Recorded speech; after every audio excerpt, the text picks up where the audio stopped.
Escape from Tarkov? More like escape from the video games industry, because their new greedy decision is having them run out of town with people chasing them down with pitchforks and leaving their game in droves.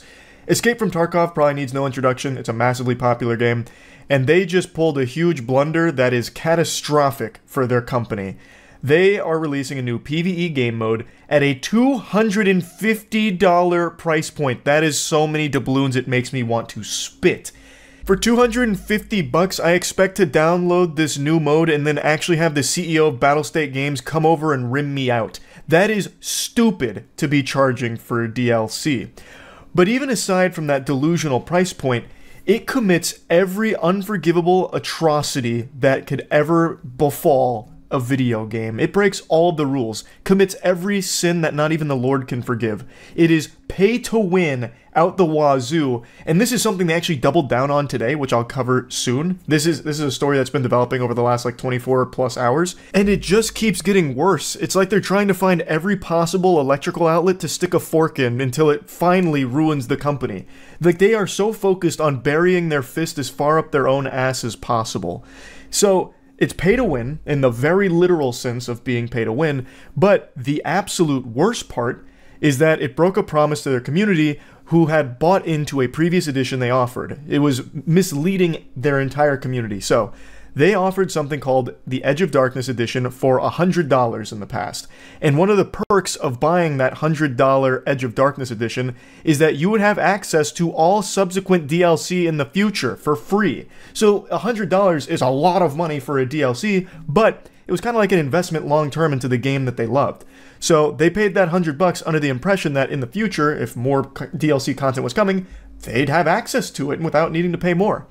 But now, fast forward to the Unheard edition for $250, they are not allowing the Edge of Darkness buyers access to that DLC for free.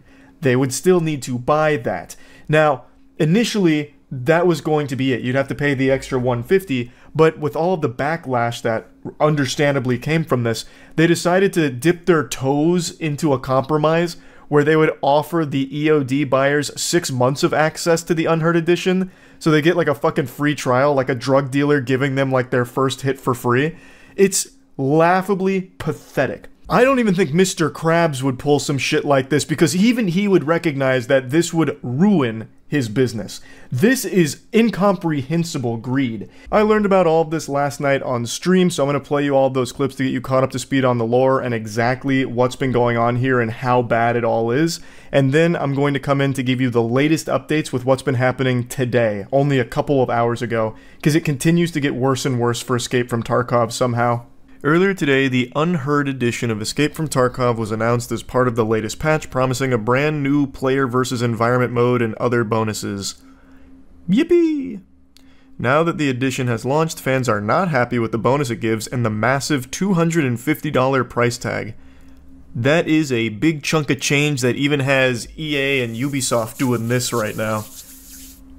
So just this one DLC was $250? The first issue that fans have is that the player versus environment mode for Tarkov is exclusive to those who buy the new edition. This is despite the fact that anyone who purchased the old Edge of Darkness edition was promised all future DLC content as part of the season pass, which you would think would include this new mode. So this is false advertising? Is that what they're coming after Tarkov for? Because they're saying that you get all future DLC with this, and now they're not giving you all future DLC? A lot of fans who have the Edge of Darkness edition are rightfully very annoyed they now have to upgrade from EOD, which costs $100, in order to play it. However, some posts on the official Discord have tried to explain why BSG thinks this is not DLC. Please don't tell me they're trying to fight their battle. Well, actually, they push up their glasses. It's not DLC by the technical terminology. That's not the correct nomenclature. This is a new single-player experience, thus they did not circumvent any laws. Not only that, there's a clip from Landmark channel of them changing the wording on their website live to hide what they did. I'll check that out. It's from Landmark. It ain't DLC, it's unique feature of the new edition added, said Discord user Applezor, who is the lead community manager at Battlestate Games for Escape from Tarkov. DLC means additional downloadable content. PvE is a feature and a game mode. Just because you all want it to become a DLC, it wouldn't mean it is one. It's featured game mode for the new edition of the game. Hey pal, you just blowing from Stupid Town? What? What kind of weak-ass argument is that? Huh? That's a lot worse than I thought that was going to be. The other major issues that fans have been complaining about is the big in-game bonuses players with the new edition will get. While other editions of the game give some bonuses, so far none have been major factors when on the map and fighting with other players. The closest is extra loot that they get at the start of a wipe. However, this new edition includes more space to store loot when on the map, improved skills at the start of a wipe, and a bonus where AI scavs will not shoot at them if they have over 6 reputation levels with fence. So that's what the pay-to-win article was about then, which is an entirely separate issue. These, along with some other bonuses, have led to the edition being labeled pay-to-win, with players who buy it expected to have a big advantage over those who do not. The reaction to the new edition has been so negative that all but 3 channels in the official Escape from Tarkov Discord have been silenced, with users not able to post in them. Moderators on the game's subreddit are also waiving the rule that prevents multiple posts about the same topic, saying they are just as livid about this situation as you. You know things are reaching like deep DEFCON levels if even the subreddit mods are like, nope, we're mad about this as well. That's when you know you have truly fucked up. Battlestate Games did not respond to my request for comment. Battlestate Games is yet to officially comment on the backlash, with pressure mounting from fans and some even looking into legal action. You would expect them to do it so sooner rather than later. The move also comes at a very bad time given that Gray Zone Warfare, a game many see as a competitor to Tarkov, has just wrapped up its first public streamer test, which has gone incredibly well with fans. With public sentiment towards Tarkov very low, many fans are hoping they can get their hands on Gray Zone Warfare sooner rather than later. Here's an update at 8:15. The official Escape from Tarkov account has posted a statement that seems to suggest Battlestate Game has no plans to make the new mode available to anyone who does not buy the new edition. Hey guys, listen, we heard the outrage. Fuck you. PvE mode is a unique feature which is available only for owners of the Unheard Edition. We will keep you updated on new features exclusive for EOD owners. And then they even got community noted. New game modes are generally accepted as DLC if put behind a paywall. Battlestate sold EOD with the promise that they would receive free access to all subsequent DLCs. So they're even getting their ham steamed by fucking Twitter community notes. Not only that, there's a radio you can call in friends mid-raid to help you as a PMC, which has never been a feature. It sounds very strong. You're still gonna buy it, right? Brother, I don't play Tarkov. And you would never catch me spending $250 for a fucking DLC. I don't even buy DLC when it's like $5. You think I'm gonna drop 250 clams on this? Who do you think you are? I am. Or I'm not. I would not do that. That's craziness.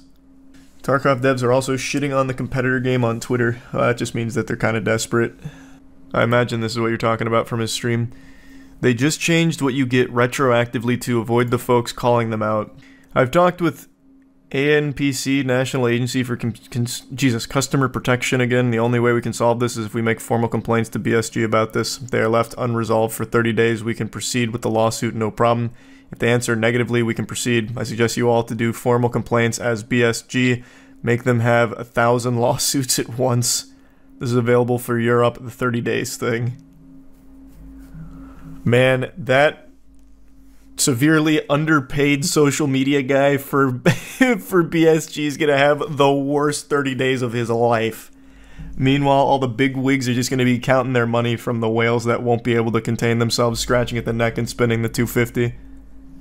I've been playing Tarkov for like 8 years. This hurts, man. Yeah, I don't even play Tarkov, and this is pretty painful just to read. I don't know how they thought this would go over well. That's something that I just can't wrap my head around. Like, it's 2024. These companies hire tech-savvy people. They have social media experts. They have these fucking think tanks and focus groups, and yet somehow these kind of decisions still go through. There really must just be this epidemic of people that spend money no matter what and say nothing. Like, this has to somehow be profitable for them, because it happens too often. The big problem is them changing the promise. Oh, and that's not even the... I mean, that is a big problem, but to me the biggest problem is just like this outrageous price point that they thought was gonna work. Even if there was no broken promises, I still feel like most people would see $250 for some fucking DLC and scoff. Look at Star Wars Outlaws, for example. Granted, you get a lot more out of this for 250 than you do out of Star Wars Outlaws for 130, but even still, those prices are fucking insano style. And you want to know what else is laughable and pathetic? Their social media guy who's fighting for his life right now on Twitter. So, Escape from Tarkov is by far the biggest in the genre. However, there are a couple of competitors. And this lone warrior with access to BSG's Twitter, the company behind Escape from Tarkov, is doing his best to try and play hardball, fight fire with fire. But he didn't realize he was bringing piss to a poop fight and ended up covered in filth. He desperately tried to plant his feet here and make a public slapping display. There was another game that was taking advantage of all of the hoopla here, recognizing that Tarkov fumbled and that a lot of players were leaving, so they made an announcement saying like, hey, you guys are welcome in our game. And the BSG social media champion tried this little maneuver. Have a nice 20-minute adventure in the blatant plagiarist game, In and Out.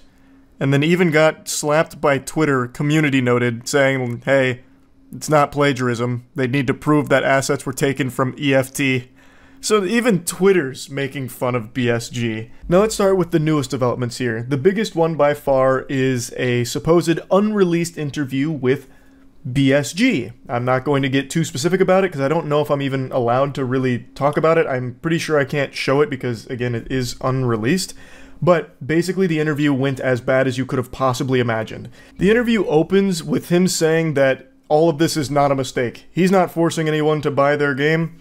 So, suck it up, basically. And then another question that was asked point blank was, are you contemplating any solutions since this has been received so poorly? And he gave a single word response, no. So it doesn't seem like there's any signs of them changing their minds with this direction here. The whole interview was him just basically throwing everything into the shitter and saying, deal with it. 250, fork it over, is what it is. We're not changing this. And then, this one blew my mind. They did make a slight update to all of this, where instead of addressing the price problem or the lying about what EOD owners will get in the future or the shady, scummy attempt at hiding things on their website, instead of addressing any of the complaints, they instead doubled down on pay-to-win features. In response to all of this, everything that's been going on, they basically come out and say like, hey guys, look, we've heard you. We see what's going on here. We're listening. So we're giving you more pay-to-win features. Mother of pearl, just look at this list. One of these is high-priority matchmaking. They're getting a priority queue for 6 months. It's not even the lifetime. Keep in mind, they're not giving you lifetime access to the Unheard Edition pay-to-win shit. It's a 6-month trial to try and get you hooked and hopefully get the whales to buy into the 250 down the line. Like, this is... Their solution to all of this shows just how out of touch and greedy they are. This is greed on a scale I don't think I've ever seen in the games industry before. This is making EA sweat. EA right now is taking notes. They're like, whoa, how are they doing this? Like, they're right now, they're trailblazing. Like, I feel terrible for EFT players. I never really got super deep into Tarkov. I've tried it a few times, but I'm just not big into the extraction genre, to be honest. But man, this must suck as a big fan of the game. This is so unacceptable. The best case scenario here is another game comes and does what EFT does better and isn't led by the greediest, stupidest fucking people in the industry. That's the best case scenario here, but who knows how long something like that will take. The dumb assholes at Battlestate Games have really done something shocking here. In an industry that is overcome with greed out the wazoo, somehow Battlestate Games just found a new low. That's impressive. Actually impressive. Anyway, though, wishing the best for the EFT community during this time, because Jesus, that shit is awful. Yeah, so I just want to talk about this a little bit. That's it. See ya. Today I've got the black shirt on for this funeral service for one of YouTube's first major content teams, Rooster Teeth. After 21 years, Warner Bros. Discovery has announced that it's shutting down Rooster Teeth. Now, they're not getting outright euthanized and going to the Shadow Realm or anything because there are certain Rooster Teeth projects that will persist past this, but by and large, Rooster Teeth, as you've known them, will cease to operate in the capacity that it has been. With its closure, about 150 full-time employees will be laid off, with additional contractors and content creators taking a huge hit as well. Wishing the employees the best moving forward. I hope they find work elsewhere. Just a pretty sad set of circumstances all around, because I know a lot of people, myself included, have very fond memories of this brand. Rooster Teeth was one of the pillars of internet content creation for gaming for a long time, with series like Red vs. Blue, which were these incredible machinimas that really kind of changed the space for a while and had an unbelievable influence online. I still remember being this soiled diaper baby boy toddler, still drinking milk and having nightmares about cursive handwriting, going into GameStop and seeing a Red vs. Blue DVD for sale there. And I couldn't believe it. My fucking mind exploded out of my ears because I knew it from the internet. And at the time, the internet to me was still this mysterious dimension where, you know, Timmy Turner floats around in the cyberspace on an email. But now I was seeing this piece of internet content I was familiar with in the real world, the corporeal dimension, and I thought it was the coolest shit ever. And it still is extremely impressive what they were able to do, and for so long as well. Achievement Hunter, another absolute colossal success in the gaming space online. Rooster Teeth was just the gold standard for gaming related content for so long, absolutely crushing it, and it is pretty tragic to see how this story played out for Rooster Teeth in the more recent years. Now, Warner Bros. Has been on this absolute warpath, just leaving mangled corpses in their wake where they're just fucking frying everything they own. And it looks like Rooster Teeth is going to be joining Coyote vs. Acme in their dumpster out back. But unlike Coyote vs. Acme, this one I think a lot of people expected. I just don't think anyone was jump scared by this news. Yes, Warner Bros.' recent business strategy appears to just be friendly fire out the wazoo. It seems like they're operating under the assumption of, if we own nothing, surely we can't continue to lose money. But them axing Rooster Teeth and putting them in the Warner Bros. Cemetery, burying them out back, is not shocking. For the last, 5 or so years, Rooster Teeth has been really treading water. They've been struggling, and they've got no water wingies to help them. Social Blade only goes as far back as 2021, but you can already see that their views had stagnated and often would decline. Before this, they were an absolute juggernaut in the scene. So starting in 2021, they were averaging between 8 to 10 million views a month, whereas in their heyday, in their prime, they were pulling in tens of millions of views per month and tens of thousands of subscribers per month. There's a lot of factors that contributed to this decline, the main ones being just an overall loss of interest from a large chunk of their audience that just went to other channels elsewhere. There's also a ton of controversies that Rooster Teeth kept finding themselves in that they were never able to fully recover from, and a lot of their biggest talent kept leaving them to just go independent and make their own shows and productions. So all of this over time has just led to the current state of Rooster Teeth. It's not flourishing, and it's definitely not profitable. With 150 full-time employees and contractors and content creators, it's losing more money than fucking Madam Web. So it's not surprising that Warner Bros. Made the decision to ultimately just put it to rest. They didn't have many other choices. I guess they could take the 150 full-time employees and just transition them to being door-to-door asbestos sales reps. You'd probably find more money in that than what they were currently finding with the Rooster Teeth brand, which is just sad to see it get to this point, but like I mentioned, it's not the end of everything Rooster Teeth related. They do plan on continuing the Roost podcast network for some time here while they evaluate outside interest in acquiring it. There's also a movie that's being worked on between Warner Bros. And Rooster Teeth that they plan on releasing. Though I'd take that with a huge fucking grain of salt right now because Warner Bros. Has become infamous for just destroying movies that are pretty much done for the sake of a tax write-off, like what they've already done with Batgirl and now Coyote vs. Acme. So there's a good chance that this one they just wiped their ass with at the finish line per usual. And they are also currently exploring options for Rooster Teeth's content catalog and some of their IP like Red vs. Blue, Ruby, and Ginlock. So while there is still some Rooster Teeth related content that will survive Judgment Day here, it is still the end of the road for Rooster Teeth itself overall. The general manager of Rooster Teeth, Jordan Levin, made a statement, and I'm going to read this section of it. He said, "We've read the headlines about industry-wide layoffs and closures, and you've heard me give my perspective and updates on the rapidly changing state of media and entertainment during each of our monthly all-hands meetings. Since inheriting ownership and control of Rooster Teeth from AT&T following its acquisition of Time Warner, Warner Bros. Discovery continued its investment in our company, content, and community. Now, however, it's with a heavy heart I announce that Rooster Teeth is shutting down due to challenges facing digital media resulting from fundamental shifts in consumer behavior and monetization across platforms, advertising, and patronage. Now, there's a lot more in his statement here, but this is the only titty I'm going to suckle on from it. I think this part of the statement is the most telling about the challenges that they were facing, and it's challenges that anyone from the outside could also see them facing. As consumer behavior was changing, aka viewers choosing different things over Rooster Teeth and just having a lot more competition in the space, they were no longer like the only place for high quality gaming videos. As the entire digital landscape started to shift, Rooster Teeth kept falling to the wayside, and people were just choosing competitors over them, so they were hemorrhaging their audience, and overall just found it difficult to adapt in the new environment. And then the monetization and advertising changes they make mention of there, I believe the biggest things that affected Rooster Teeth was YouTube's change in how much money is generated by shorter content. For a while, it didn't really matter how long a video was. What dictated the amount of money it earned was basically just views. But then the focus shifted to longer form content with the addition of mid-roll ads, which starting at 8 minutes, you can start putting in ad breaks. And this led to a lot of the focus on the digital landscape being for the longer form content to reach that 8-minute mark.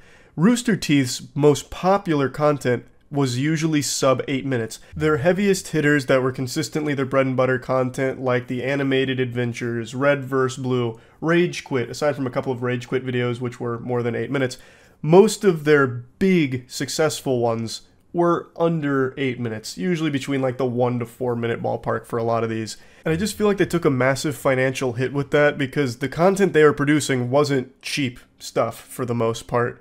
And there's no way they were seeing a return off the ad revenue because the videos were too short to be reaching that like upper echelon of doubloons that you'd make from a YouTube video. So I just think that as they invested more money into these big projects, without increasing the runtime of a lot of them, they weren't seeing a lot of big returns on it, which probably hurt them. And I'm just speculating that that's the change that was probably the biggest thorn in their side, like the most annoying rock in their shoe. But the entire landscape of advertising online and monetization has gone through huge changes since they began. I just feel like that's probably the one that was the most hurtful to them. But anyway, I'll stop speculating on that and instead speculate on something else. So a lot of people have been wondering now with this announcement, what's going to happen to all of the Rooster Teeth affiliated channels that are under their umbrellas? Things like Funhouse or Slow Mo Guys, things like that, because Rooster Teeth had a lot of other channels outside of just their main one. How will they be affected? I have no fucking clue. It seems like a messy headache to me, since they're under the Rooster Teeth brand, which is of course owned by Warner Bros. Discovery, which has now pulled the plug on it, taken it off life support. It feels like the other channels are going to have to go independent if they want to keep them going, but I don't think they can just do that. They'll probably have to buy it from Warner Bros., right? Wouldn't that be how it works, considering they just got shut down by Warner Bros? So if they want to go back up without them, they'd need to acquire the rights from them, I would think. But I also don't really know how all of these inner workings here with their deals go. That'd just be my guess. I would imagine a lot of those other channels, like the Slow Mo Guys, would want to continue to operate independently. So I think that'll probably be the direction. I just don't exactly know how that's going to work. But again, I'm just a fucking idiot, so there's a good chance that maybe it's not as messy as I think it'll be, and it might be pretty seamless going forward. But either way, it is sad to see Rooster Teeth shut down after 21 years online and being such a pioneer in the commercialization of gaming content online and really just internet content in general. Rooster Teeth was at the forefront of like breaking ground and commercializing this whole space. So they earned their flowers here, and I'm wishing the best for everyone that was affected by this with the layoffs. I'm wishing you all the best moving forward, and rest in peace to Rooster Teeth. That's about it. So yeah. I briefly mentioned the situation with Unity a few days ago, just as a tiny little blurb, basically a cameo appearance in a Marvel movie. I just kind of went over like the very basics of everything going wrong with Unity. But things have only gotten worse since then, so I just want to make a whole video here going over the entire situation and kind of dancing on Unity's grave, because they did it to themselves. Now, of course, they're not actually dead yet, but they are doing everything in their power to put themselves in the dirt. They are bent on self-destruction, and nothing will stop them. It's like a scene out of 24, with Jack Bauer interrogating a terrorist and they're doing everything they can to take the cyanide pill to end it all. That's Unity as a business right now. So a channel called Upper Echelon just released an incredible video going over all of the new information about this situation, so I'm going to show you some clips of that, as well as just give you the broader stuff as well, just in case you're unfamiliar with all of it. This is going to be an all-encompassing biblical smackdown of everything Unity related. Unity Technologies, a video game software company responsible for making the Unity game engine, has recently adjusted their fee structure. On top of a flat subscription service, they will now charge game developers per install, with retroactive terms of service changes, and that monetization scheme will have a severe negative impact on a great deal of projects. In a nutshell, that's where all of this disaster stems from. He has just given you the macaroni, so allow me to give you the cheese. Unity made a big announcement about a change to their monetization model where if you reach a certain level of success with their product, they will then start dipping their greedy, grubby little paws into your pockets and take a little piece for themselves out. So, if you're using Unity Personal and Unity Plus, you're eligible for this fee once you reach 200K in revenue over the last 12 months and have 200K lifetime installs, and that number increases to 1 million in 12 months and 1 million installs when you're using Pro or Enterprise. So basically, they will start taking money, and it's dictated how much at each level, per install of a game once it reaches this threshold. Now, there is no faith in this company left, like there's nothing but bad will, so no one really has any faith that they have any means of detecting fraudulent downloads. A lot of people were very quick to point out that you could absolutely fuck someone in the face by just constantly reinstalling these games on like virtual machines or pirated copies, but Unity's like, no, we've solved everything. Actually, piracy is extinct now. We'll know if that's happening.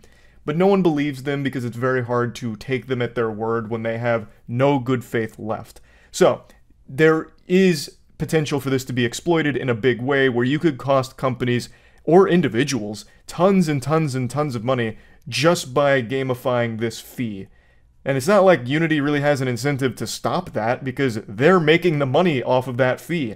That's money going into their piggy bank. So, heavens to Betsy, sports fans, you tell me, why the fuck would they patch out this infinite money exploit when they're the ones that benefit from it? But anyway, this is the big bang that created the universe of problems for Unity here and started all of the hoopla with this entire catastrophe. The best way I've seen it described is, imagine if Adobe started to put up a big stink about YouTubers using their product. Like, imagine Adobe comes out and says, you know what, we've arbitrarily decided that YouTubers that reach a certain threshold of views are going to be subject to a fee because they use Adobe Premiere to edit. So, MrBeast, for example. MrBeast will now start paying X amount of dollars per view because he edited his content with Adobe. It should be pretty clear why that is an extremely scummy and ridiculous idea. And that's fundamentally what Unity's doing here. People paid for the tools. They made their own games with those tools. Adobe, now I'm getting lost in my own fucking genjutsu here, the fantasy I've crafted. Unity should not be entitled for a fee per install on the games that people make if they're successful. It's literally suffering from success. We already know about John Riccitiello, however you say that, the CEO. He sold a bit of his stock right before this all happened. He was the former CEO at EA Games. John Riccitiello, more like John Sissy-Tiello, because he's a little bitch. Man, what a humdinger. If Unity wasn't dead before this video, they're definitely dead after this one, because that was an absolute heater. So anyway, their CEO is John Riccitiello, however you say it, I also don't know. Upper Echelon is about to get into the meat of the new discoveries, but I want to continue laying the foundation for all of the prerequisite knowledge that you should have coming into the new stuff. So, their CEO is a very important component to this entire controversy. He is a former EA employee, former EA CEO, who was too greedy for EA. Let that sink in for a moment, marinate on those juices, let that percolate in your noodles for a moment. Someone was too greedy for EA, and it's this cartoon villain here. This goofball is the mayor of Doofustown. I don't know how this clown keeps landing prestigious positions. In 2011, during a stockholder meeting, he said, when you're 6 hours into playing Battlefield and you run out of ammo in your clip and we ask you for $1 to reload, you're really not that price sensitive at that point in time. So he's using this as a gold standard example of successful monetization, where you're deep into Battlefield, you're in the middle of doing something, and then bang, we flash a jump scare on screen that says you need to give us $1 if you want to reload right now. And he believes most players would relent and just give them the $1 because they are actively doing something and now have to pay in order to keep doing it. It's beyond evil. It is remarkably greedy. He also fell into some hot water last year where he called developers fucking idiots if they didn't focus on monetization. This dusty, crusty, abominable zombie only treats the games industry as a means to put the squeeze on consumers and hose them for every single dollar they have to their name.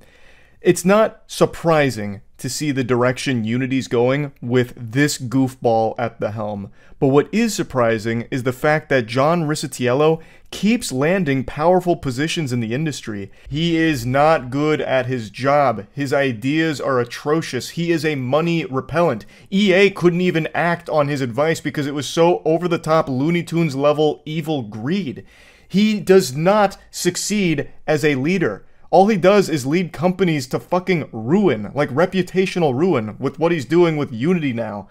He just sinks the ship with terrible business ideas. I don't know how he even got the Unity CEO role. So now that's the basic lore rundown on the history of John, the money's gone, Ricciello. Now, as Upper Echelon briefly mentioned there, this guy also sold a pretty substantial amount of Unity stock right before this announcement came out. Which, you know, hey, I'm not the feds here, I'm not the authorities, but to me, in my little caveman brain, that sounds a little bit like insider trading. There's no way this guy is dumb enough to have not realized the backlash that would ensue from this. And he happened to dump quite a bit of stock right before making the announcement. That's a little peculiar, don't you think? But anyway, you know, maybe just complete coincidence, perhaps. But who's this guy? Tomar Barziv. Credit where credit is due. Tugging on this thread is the result of a post on r/Unity from a user named Zijit. I'll link to that down below. Tomar Barziv is on the board of directors at Unity, but he is also the CEO of a company called ironSource. ironSource is a company that merged with Unity to the tune of $4.4 billion. ironSource is a business that fundamentally focuses on monetizing developers' apps. And this merger was actually pretty controversial because a lot of users had reported some shady things with the ironSource platform and alleged that there was malware, there was adware bundled with certain things, just a lot of claims that were pretty alarming. Eventually, ironSource coped by saying, like, hey, it was just some bad actors who, you know, abused the platform. And so this merger already was pretty sour in terms of its reception, due to all of these past experiences that users were alleging. But it turns out that when you go down the list of Unity insiders who are selling stock in the company, this guy is by far the most aggressive. Over the past year alone, according to Fintel, it appears that Tomar Barziv has sold upwards of $20 million in Unity stock, which is interesting to say the very least. 20 million clams, huh? That is very interesting, I'd say. Now, of course, this isn't like the most unheard of thing ever with, you know, insiders selling stock, right? But the volume that he's selling, especially in comparison to the others, the frequency, and just his position within the company all makes this a very interesting case of selling 20 million doubloons worth of your Unity stock here. First, at the same time as this $4.4 billion deal, or merger, was taking place, a company called AppLovin made a competing offer to buy out Unity completely for $20 billion. But Unity rejected this deal, citing that the deal, quote, would not reasonably be expected to result in a superior proposal. Upper Echelon goes on to say that he finds it odd that they rejected that, considering the $20 billion offer is pretty significantly above the market cap at the time. But he did say that with the AppLovin deal, Unity would have been dropped to 49%, so there is complications to it. But this is an important piece of the puzzle here with everything going on, because Upper Echelon expands a bit further into the merger with ironSource, which was significantly less than they would have got than if they went with AppLovin. So there is a bit of a head-scratcher to it, but Upper Echelon is diving deep in here and picking out all the breadcrumbs and getting to the truth. During the deal with ironSource, two investment companies, Sequoia Capital and Silver Lake, pledged to come on board with $1 billion invested in the deal itself. Two more people, one from each of those companies, joined Unity's board of directors: Egon Durbin and Rolaf Botha. these nuts. Starting with Egon Durbin, he is a founding principal and managing director at Silver Lake, which it now appears, I shit you not, has sold the entirety of their directly held remaining stock in Unity Technologies, disclosed as of yesterday. Casually sliding in that D's nuts moment was spectacular. Really appreciated. So, important takeaways here is after the Iron Source merger with Unity, 2 new people get added to the board, and they're both some pretty shady individuals as well. One of them, Aegon, actually dumps all of his held Unity stock, which was disclosed yesterday, apparently. And it's at this point Upper Echelon drags us kicking and screaming into the light. We're able to take a look at this septic tank for what it really is, full of shit. So these 2 new characters come on board, and Upper Echelon examined their connections. And Aegon, in particular, had a notable past where he was pretty tight with Tesla, especially during that whole boogeyman moment where Tesla might go private, that whole thing that floated around a few years ago. And overall, both of these 2 new members of the board at Unity both seem very enthusiastic about this modern tech trend to charge out the wazoo for API access. Twitter made a change to their pricing model for API access not too long ago. Reddit most recently made a change to their pricing model for API access, which was actually the catalyst for the Reddit blackout that many of you might remember. God rest the souls of all the accounts that went offline for 48 hours. Basically, the new tech trend is these massive corporations charging a lot of money for API access, and Upper Echelon draws this parallel with the way Unity's pricing model reflects the API pricing models for Twitter and Reddit. And given the connections of the 2 new members that joined the board, Botha and Durbin, it isn't far-fetched to assume that this is the direction Unity wants to go, to follow in line with those models, which is bad. That is bad for everybody in the communities. The API changes on Twitter and Reddit were wildly detrimental to a lot of different things, and the Unity changes are also extremely detrimental to a lot of different things. It is a bad thing, but it actually gets worse. Here's a much better visualization of what's actually happening from a user named Sososki on Twitter. The yellow indicates the portion of developers who will now lose between 10 and 25% of their revenue with Unity's new terms of service. The orange, they stand to lose between 25 and 50% of their revenue. Red can lose between 50 and 100%, and that scary black line off to the left, not huge, but it is there.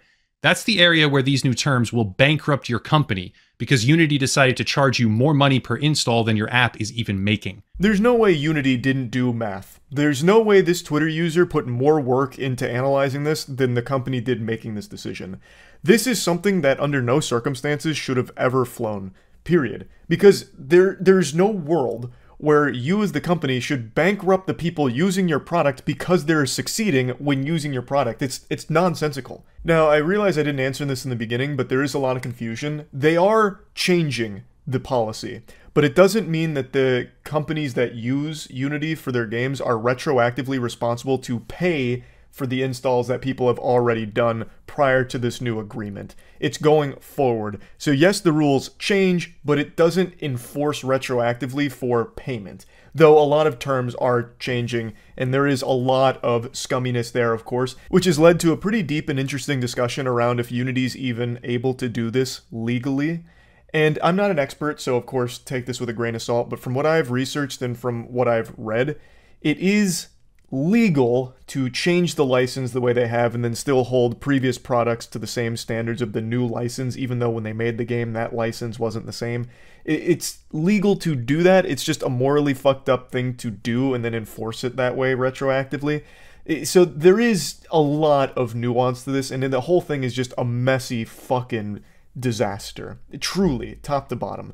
But I don't think it's illegal per se. But who knows? Maybe it is. I've seen discussions about a potential class action lawsuit from some developers, so I guess we'll see. But the big point here with this graph is that under this new monetization policy, developers can straight up go bankrupt just because their game is succeeding, because this fee is taking more money from the developers than the game they made is making them. So they're literally losing money with more installs. It's tragic. Like, it's unbelievable. And it's not like Unity wouldn't know that. Unity has this data. Again, there is no way a Twitter user did more research and more analysis than the company themselves. Unity has to know this They just don't care. They don't give a fuck about it. Focusing on the casual mobile market, we see this right here. Unity is offering a runtime fee waiver if you switch to Level Play as it tries to kill AppLovin.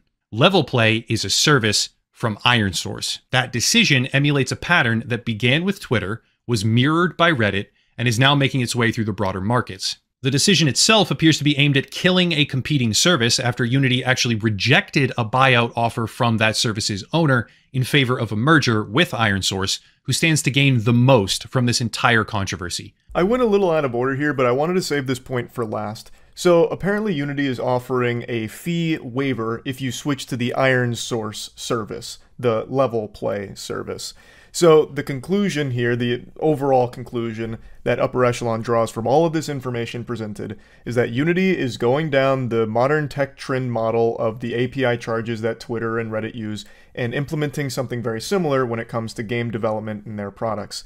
And it seems like a lot of this is aimed at killing a competitor that actually offered to buy them out, AppLovin. AppLovin is a service that does directly compete with what ironSource is offering here, Level Play. So it does seem like all of this is trying to follow that trend and also trying to destroy that competitor. Now, I highly encourage all of you to go finish Upper Echelon's video because he gets into a lot more of the nitty-gritty here, as well as how developers are combating this currently and what they can do going forward in order to fight back against this kind of unhinged greed. But there are still so many pieces left on the chessboard that Upper Echelon does go through. So I'm going to put a link to his video in the description of this one. I highly encourage you to go check out the rest of it if you want to see even more about it, as well as how deep the rabbit hole goes, because again, there's still a lot more to this, and Upper Echelon does a great job at shedding light on all of it.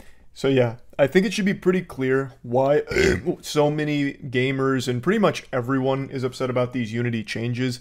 This tech trend is not something that people should be celebrating, not that anybody is, but it really is a horrible trend with all of the API pricing changes and now Unity trying to integrate that model into gaming. All of this is a much worse thing for consumers, the average person, in this case, gamers and game developers. It is a bad scenario all around. So this situation is one that I really don't think Unity should ever recover from. The company deserves to fail for this, 100%. This is an impressive level of delusional greed that should absolutely sink this company. So yeah, I just wanted to kind of go over all of this. That's really about it. So yeah, another day, another disaster in the esports industry. Today, we have to mourn the loss of an esports icon, someone whose passion for the industry as well as their non-stop involvement in the space is something that's very powerful and special, something I think we can all learn from. I'm talking, of course, about Snoop Dogg. Snoop Dogg, as you know, is one of the founding fathers of FaZe. He's been with the company for about a year now, and honestly, it's probably what he's most known for now. Aside from all of the other success he's had in his career, FaZe is probably what Snoop Dogg is most known for, and unfortunately, we're gonna have to hold a funeral service for him now. Not because he's like actually dead, but because he's dead to esports. He has resigned from FaZe. According to their SEC filing, it wasn't due to any disagreements between Snoop Dogg and FaZe Clan, and it's only been a little over a year since he joined in the first place. I'm of course kidding. I imagine most of you didn't even know Snoop Dogg was part of FaZe Clan because they made this big hoopla one time when he signed up, but he couldn't even be bothered to show up to the announcement in person, so instead all they've ever done together is have a picture of Snoop Dogg holding the FaZe Clan chain. That's really about it. That's about where his involvement in FaZe stops. He took one picture with their chain, and that's it. He said, "All right, my job's done here. Thanks for the shares and the payday, I guess. Glad to be here." And he just kind of rode that for over a year. Just a severe case of goofball brain here with the decision to bring Snoop Dogg on to FaZe as part of their board of directors as well. This isn't a decision that is exclusive to just FaZe. This was actually a trend in the esports space where a lot of mainstream celebrities that have never touched the video game in their life all started being brought on board as kind of the face of organizations. So Snoop Dogg, that was supposed to be his role. And the idea is these mainstream celebrities open their brand up to new viewers, new potential customers, which will hopefully allow them to make more money because those new customers now might buy merch and help them actually generate a profit in an industry where profit is a forbidden, illegal word to use because it just doesn't fucking exist. In esports, profit is like finding a leprechaun's pot of gold. It's impossible. There's no such thing. There's very few orgs that turn any level of profit. It's very rare. So they all got desperate and thought this might be the play. Grab celebrities like Snoop Dogg and hopefully we'll get some new customers that'll help us get in the green. And it clearly has not worked at all. I think the idea, like the logic behind it, makes sense, but you'd need a celebrity who actually knows what the fuck is going on in the industry, or at the very least plays games. Snoop Dogg streams occasionally, but for over a month he couldn't even be bothered to turn audio on. He streamed completely muted, and he never noticed. He'd go over a month, with just a completely fucking muted stream, like you were sitting in a fucking sensory deprivation tank when you had a Snoop Dogg stream on. I guess maybe it was good for, like, sleep aid. That, you know, might be a real argument you can make, but he is clearly not someone who ever understood esports to begin with. This was just supposed to be like a desperate Hail Mary to hopefully get new audience to, you know, buy into the FaZe brand. And we can really see how well that worked for FaZe in particular here. The proof is in the pudding. This is a recipe for home runs. They can't stop winning here. Look at this fucking stock price, absolutely crushing it. So the point is, it's not something that FaZe alone is struggling with. All of esports is kind of imploding right now. The bubble has finally burst. In addition to Snoop Dogg making his grand departure from the space, CLG yesterday announced that they're pretty much folding as well. I believe they're being purchased by a different entity, but overall their operations are ceasing. They're halting all of their esports spending. I think the only thing they're keeping intact is their league-related arm. All the rest are being flushed down the shitter, so there's been mass layoffs, a ton of people banished to the Shadow Realm overnight here from the CLG closing of their doors, and it's a huge surprise to everybody. Especially because even just like a couple weeks ago, they were making new signings. Like they just signed 2 new Smash Brothers Melee players. And now, not even a full month later, they're like, actually, company's gone. We're completely changing everything. So a spokesperson has apparently said that they're trying to, you know, better position their company for long-term success and, you know, looking at alternative business strategy. I guess that strategy is give up and roll over, because that's what it really feels like. Hoping that someone will purchase the, you know, remnants, the skeleton crew of CLG. And it's not like I blame them. Like I said, the industry is just not generating money at all. Esports does not make money. And that is a lesson that everyone is now learning in that space. And it's something that myself, Ludwig, Matt, Danny, all of us knew beforehand when we made Moist Esports. We knew that this industry was held up with fucking imagination, like SpongeBob and Patrick in their box. All it was imaginary valuation on all their shit and hopium that eventually they'll be able to somehow make money. And that's not the reality of the situation. So we knew going into it this was going to be losing money out the wazoo, maybe forever, and we're fine with it because it's a space we are genuinely passionate about, but all of these other companies don't have the same luxury that we have. They do need to make money in order to continue to exist, and they really can't right now, so all of their business strategy over the last like 5 or 6 years is eating them alive, which is why so many of them are experiencing these massive layoffs or just completely vanishing. Like another one, E-United recently had to fold as well. It's just been a really tumultuous period in the esports scene. I don't think esports as a whole are going to die, like competitive gaming isn't going anywhere, but these orgs are, they're having to swallow a very tough pill and learn that they've been making terrible decisions for years now and it's not working out. So CLG is the most recent victim here. But again, them and FaZe, they're still not alone. Even earlier this week, TSM, one of the biggest names in gaming, had to announce that they are going to have to be making changes as well. They're pulling out of several titles as well as just kind of pumping the brakes pretty hard on a lot of their other ventures that they were pursuing. It was even reported that they were considering selling their slot in the LCS, which is almost blasphemous because TSM's been in League of Legends like since the fucking start. I mean, that is crazy. And of course, most of you probably remember that they had a huge deal with FTX, you know, a $200 million deal that was also included with naming rights, so they were TSM FTX. But we all know how FTX, you know, turned out. That fucking fairy tale ending. Absolute disaster, which of course was a huge hit to TSM, but they did make a statement saying that they were strong, profitable, and stable following the cancellation with FTX. But now I've got to question if that's true, or if that was just a load of hooey. Because, Jesus Christ, This is a huge deal. Selling an LCS slot, especially for an org like TSM, is a crazy thing to even think is right around the corner potentially.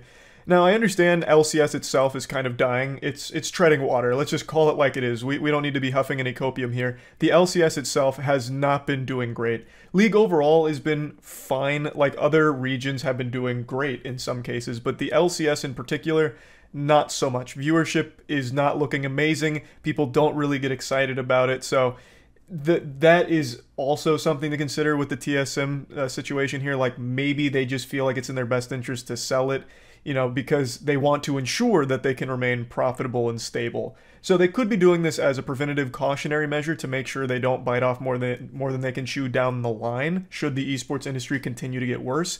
So maybe they aren't as bad as it initially appears here, with them like halting a lot of things and pulling out of some titles. But either way, it's still at least alarming because the industry itself, all of esports, is just not healthy at all. It is held together by fucking toothpicks and glue. It's like making those old like spaghetti fortresses like back in science class where you're supposed to like make a little spaghetti building. Like, that is pretty much the entire esports space, and right now that spaghetti building is really wobbling. It's sad to see, but it was also the most predictable shit ever. I don't know how people didn't see this coming sooner. Like, even on the outside, I know a lot of viewers are like, man, how the fuck are these esports orgs even profitable? And the answer was always, they're not. But for some reason, the orgs themselves never had this eureka moment, this, you know, flip of the light switch to like, holy shit, this is going to be bad pretty soon. We're not able to actually recoup our costs. And now they're panicking, they're folding, and it's chaos, pandemonium. And I just wanted to talk about it a little bit because obviously I'm in the industry with Moist Esports, of course, so I see a lot of it and I have a lot of information on like the back end of what's going on with other orgs, and it's always just so surprising to hear that this is something they didn't foresee and didn't plan for accordingly. So yeah, I just wanted to kind of go over this whole topic, and once again, it is sad to see Snoop Dogg leave. I know most of gamers out there looked up to him as a hero in the esports scene, as kind of their inspiration behind the drive to compete in esports, and now he's left FaZe, so that's rough. But anyway, that's really about it. See ya. I know this isn't my usual setup, but don't panic. This is not a cause for alarm. I'm actually here by choice. What you're looking at is hours of hard work. For about a year and a half now, I've been teasing on stream that I'm finally going to get the motivation to set up my streaming room and make it look really fucking cool, like a beautiful gamer's wet dream. And take a look. Did I lie, huh? I went from one empty room to another. It's like Squidward when he goes to that place to be all alone. So yeah, I just haven't felt like finishing this room today, but I will pretty soon. Maybe in another year and a half, we'll see. But we're here now, and I want to talk about something pretty important, and it actually has to deal with something that I was personally involved with. It has to do with Artesian Builds.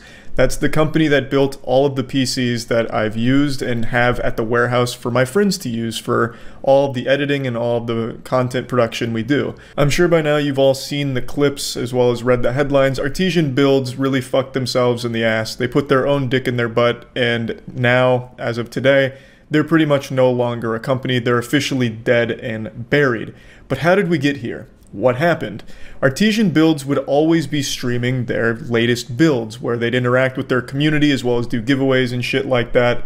And a little over a week ago, their CEO went on stream during a giveaway, and when the giveaway winner was announced, he checked their profile and deemed them too small to actually earn the PC. I'm not going to play the clips, they're very hard to sit through, but their CEO was just going on and on about them being super small and not really benefiting the company, and then insinuating that their community isn't supportive or all kinds of just horrible shit. It was like a full-blown supervillain monologue, and not only is it extremely embarrassing and just downright fucking disgusting, but it's also borderline illegal. You can't just not honor a giveaway for no reason. You know, I can't run a giveaway and be like, hey, I'm giving away a water bottle of my spit or a jar of my farts, and then I announce the winner. I'm like, actually, this guy's kind of weird. He's a little stinky. I'm not going to give it to him. You can't do that. It's just fucking bad. And that's exactly what he did. He did it in a super condescending and aggressive tone. It really felt like he was personally insulted that the winner of the giveaway wasn't as large as he would have liked. So he was like really mean and nasty about it. He came across like spiteful, and he was delivering all of this as if he was in like the theater club doing some kind of show. It's like in the thespian troupe, he was given an assignment to act as a comically evil CEO, and he aced it. Because after doing this, he sank the whole company. They speed ran bankruptcy here. The company is, like I said, pretty much officially gone now. Around 50 or so employees have lost their jobs, and it all stemmed from this. This wasn't just like a combination of things. This was solely the CEO making a fucking fool out of himself and his company on this live stream during this giveaway. And then, of course, after this came out, a few other things were revealed, like apparently the way they were doing taxes may not have been up to code. I don't know a whole lot about that. That's alleged, but it is alleged that their business license or whatever was revoked and assets were frozen and shit like that. I'm not too sure there, but you can trace all of it back to this live stream, this fucking blunder here. They got scholars mated by their own CEO. They speed ran dead company all because of this one live stream fail. It honestly would have been less detrimental to the company if Noah, the CEO, had just gone on stream and goatsied himself, just full-blown spread his asshole at the camera like, hey, PC fans, you wanted a new PC build? Well, how about a look at my colon instead? And then just spread his cheeks apart. The company might even still be around in that case. Artesian Builds was a company that grew off of partnering with creators as well as just creating a community around their personalities.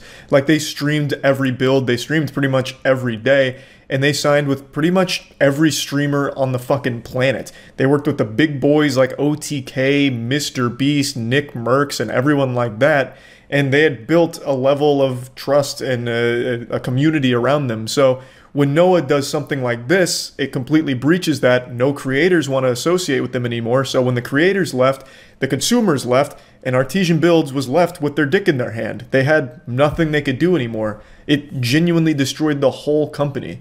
Like I mentioned, I was partnered with Artesian Builds. I signed with them like over 2 years ago or somewhere in that ballpark. When I was like first with them, they had like 10K followers on Twitter and like 40 viewers per stream on Twitch. And they reached out to me and they just struck me as such professional and nice people. They were super sweet. And they obviously knew what they were doing because their builds slapped. I never had an issue with any of their builds or anything. And everyone I talked to, I didn't get any bad vibes from. And I even talked to Noah a couple times and I never once got the impression that he was like this, like what you saw on stream.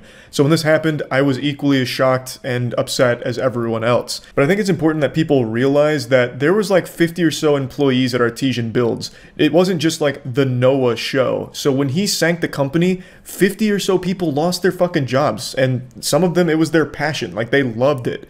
There's one guy at Artesian Builds in particular that I'm not going to mention any names, but he was actually the one who came up with the giveaways in the first place. And the whole idea behind it is he just wanted to give high-end PCs to people that might not have been able to afford them and just give it to anyone of any size. That was the whole idea behind the giveaways in the first place. The CEO, Noah, didn't actually create the giveaways. It was this guy who came up with the whole idea just to like give shit away and like have a fun community that can just win PCs. And what happened is Noah took that and went fucking wild and wacky, full-blown insano style madman. He went off book going rogue and had this meltdown about it, which ruined everything. But again, it's important people realize there was a lot more people at Artesian Builds than just Noah. Noah ruined it for a lot of people who now don't have a job. And it only took a week. So it's not like a lot of those people have a backup plan either. So I really find the whole situation to be extremely sad. There's no excuse for what the CEO did, and especially with what he did after this happened. When this initially broke, he went to Twitter on the Artesian Builds Twitter account, and there were statements made that were just so tasteless. Basically, instead of apologizing when this got pointed out to them, they had like a 4-tweet long thing that I'm not going to show here, but basically what it boiled down to them was saying, what it boiled down to was them saying, oh, we were doing one of our normal dope-ass epic PC giveaways on stream, and things got a little weird, and I'm sorry you guys made yourselves mad about it, but just remember, we're doing some fucking incredible PC giveaways on our Twitch stream all the time, so we're fucking awesome. You guys made yourselves mad, and we're sorry for that. But yeah, back to epic giveaways. it was a non-apology, and they were just patting themselves on the ass for nothing. Like, it was so terribly handled. So not only was the initial clip horrible, but the immediate response was as bad as it could have possibly been. Then they released another statement, like on an official document, or what was supposed to be an official document. But again, this seems like it came just directly from the CEO trying to not look as bad as he was looking currently. And again, missed the point entirely. It was more non-apology, and they still never even honored the giveaway. They still never even like tried to like publicly say, we will just give the winner the PC. They just kept trying to like push that to the side, like, there's so many rules, so much red tape, oh my god, so much was going wrong. The quantum physics of the artesian build formula for giveaways, just so many numbers weren't adding up, the calculations were wrong.